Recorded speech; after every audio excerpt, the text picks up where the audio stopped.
भगवती बटा दक्षिणामूर्ति स्वरूप।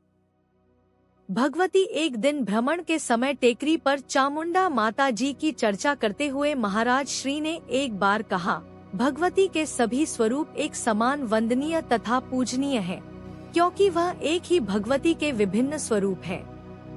हम सभी स्वरूपों में दक्षिणामूर्ति के दर्शन करते हैं। दक्षिणामूर्ति भगवान शंकर तथा भगवती का जुड़ा स्वरूप है, जो अपने भक्तों का हृदय निर्मल बनाकर आत्म अभिमुखीकरण कराता है। दक्षिणामूर्ति शास्त्रीय एवं भावनात्मक परिकल्पना तो है ही, किंतु उसका वैज्ञानिक साधना परक तथा अनुभवात्मक आधार भी है। आश्रम के मंदिर में दक्षिणामूर्ति की जो आरती की जाती है, वह गुरु भाव प्रधान है। दक्षिणामूर्ति का उपदेश शब्द मात्र नहीं होता, दिव्य मौन होता है। अंदर से उभरता है, अंतर को रंग देता है और अंतर को प्रकाशित कर देता है। दक्षिणामूर्ति बीज रूप में प्राणी मात्र में अवस्थित है, जिसे दक्षिणामूर्ति की कृपा से ही विशाल वट वृक्ष के रूप में विकसित किया जा सकता है। दक्षिणामूर्ति की कृपा कटाक्ष मात्र से सीमाओं के परंपरागत बंधन को तोड़ा जा सकता है। एक भक्त आपके दोनों आश्रमों में के समय जय दक्षिणामूर्ति गाया जाता है। कुछ दूसरे गुरुओं ने भी इस आरती को अपना रखा है, किंतु कहीं भी दक्षिणामूर्ति का मंदिर नहीं है। महाराज श्री किंतु हमारी भावनाओं के मंदिर में दक्षिणामूर्ति अवश्य प्रतिष्ठित है। भविष्य में संभव है दक्षिणामूर्ति के कुछ मंदिर भी बन जाए। हमारा साधन दक्षिणामूर्ति की कृपा पर ही आधारित है। गुरु के सामने जाकर या शिव की उपासना करते समय अथवा भगवती के मंदिर में दर्शन करते समय दक्षिणामूर्ति के भाव को अपनाया जा सकता है। ध्यान रहे कि नारायण कुटी देवास में एक हॉल बनाकर उसमें दक्षिणामूर्ति की प्रतिमा कुछ दिन पहले ही स्थापित की जा चुकी है। अक्षय तृतीया सन 2003 के शुभ मुहूर्त पर दक्षिणामूर्ति की प्रतिमा को प्रतिष्ठित किया गया था। मालवा क्षेत्र के कुछ सिद्ध अदृश्य महापुरुष महाराज श्री के संपर्क में थे। हिमालय के कई सिद्ध महापुरुषों के साथ भी उनका संपर्क था। अमेरिका के लॉस एंजलिस नगर में एक पवित्र आत्मा आगाशा के आगाशा ज्ञान मंदिर में भी उनका आना जाना था, किंतु यह सब गतिविधियां सूक्ष्म स्तरों पर गुप्त रूप से ही संपादित होती थी। अर्थात महाराज श्री ने कभी भी उनका प्रचार नहीं किया। स्थानीय भक्तों तथा आगंतुकों को महाराज श्री ने इसकी हवा भी नहीं लगने दी थी। अदृश्य महापुरुष यदा कदा भगवती चामुंडा के दर्शन करने टेकरी पर आया करते हैं, साथ ही नारायण कुटी पर भी उनका आगमन हो जाया करता है।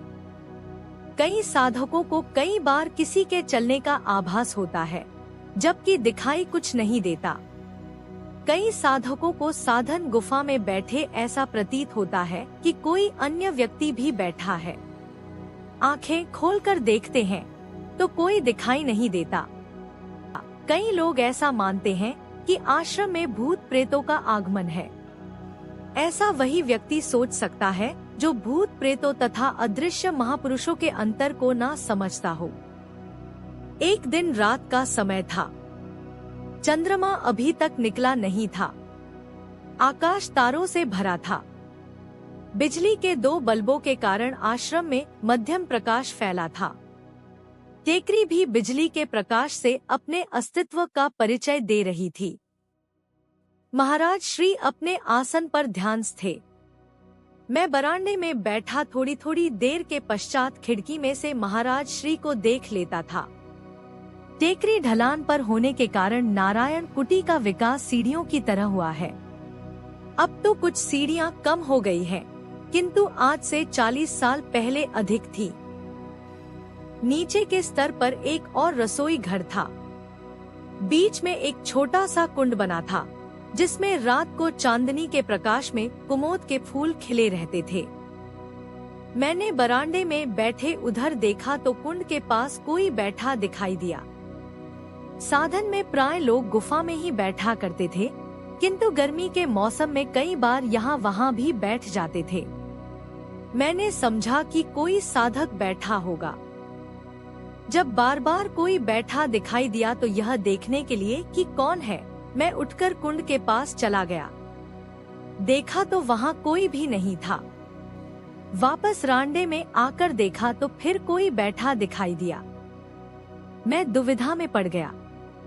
यह निर्णय नहीं कर पा रहा था कि कुंड के पास कोई है या नहीं। एक बार फिर वहां गया, कोई नहीं था। बरामदे में लौटकर मैंने अपने स्थान पर बैठा।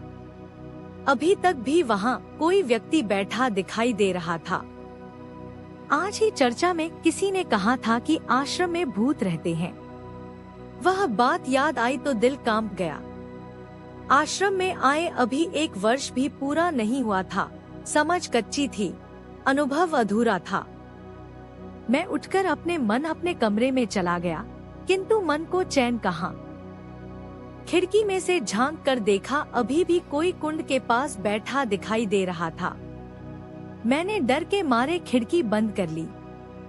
महाराज श्री अपने कमरे में ध्यानस्थ थे।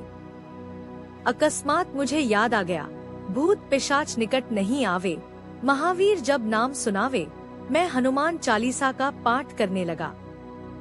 थोड़ी ही देर में किसी के चलने की आवाज आई। ऐसा आभास होता था कि चलने वाले का काफी भारी भरकम शरीर है। खिड़की में से झांक कर देखा, कोई भी नहीं था। मैं जोर जोर से हनुमान चालीसा का पाठ करने लगा। प्रातः काल का समय महाराज श्री के साथ टेकरी पर भ्रमण और मैंने रात की घटना कह सुनाई। महाराज श्री उस समय तक मेरे साथ खुलकर कम ही बात करते थे। मुझे भी उनसे अधिक बात करते डर लगता था, किंतु मेरी बात सुनकर वह जोर से हंसे। महाराज श्री जो भी हो, किंतु एक बात स्पष्ट है कि आश्रम की सीमा में कोई भूत प्रेत प्रवेश नहीं कर सकता, इसलिए तुम्हारा भयभीत हो उठना अकारण है। फिर मेरे से पूछा, क्या भूतों का स्थूल शरीर होता है? मैंने कहा, सुना तो यही है कि नहीं होता। महाराज श्री, तो फिर किसी भारी भरकम शरीर के चलने की आवाज कैसे आ सकती है? क्या इसका यह अर्थ नहीं कि चलने वाला भूत नहीं था? तुम्हारी तरह ही अन्य कुछ लोगों को भी आश्रम में भूत होने की भ्रांति हो जाती है, किंतु वे यह नहीं जानते कि यहाँ अदृश्य महापुरुषों का आना जाना है। अदृश्य महापुरुष उनकी कल्पना के बाहर हैं, जबकि भूत प्रेतों पर उनका विश्वास दृढ़ होता है। न ही उन्हें अदृश्य महापुरुषों के बारे में कोई जानकारी है और तथा न ही उन्हें भूतों के विषय में कोई ज्ञान है। इसीलिए ऐसे लोगों से अदृश्य महापुरुषों तथा भूतों के अंतर को समझ पाने की अपेक्षा भी नहीं की जा सकती। कुछ ऐसी ही स्थिति तुम्हारी भी है।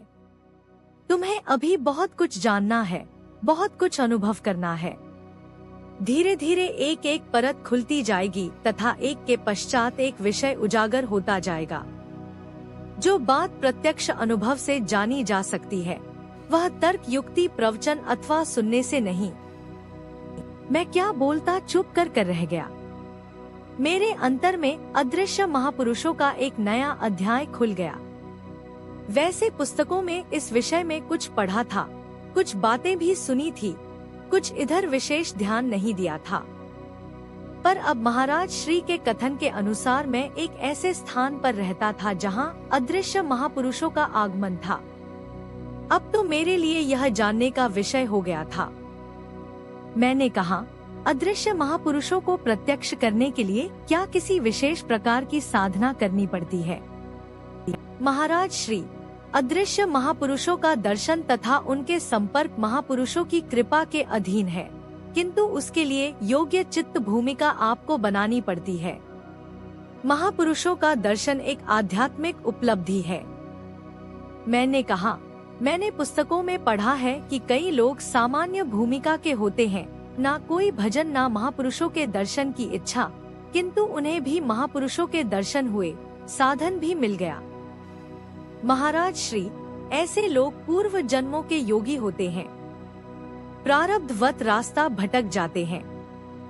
जब उनका अनुकूल समय आता है तो महापुरुष प्रकट होकर उन्हें अपने मार्ग पर आरूढ़ कर देते हैं।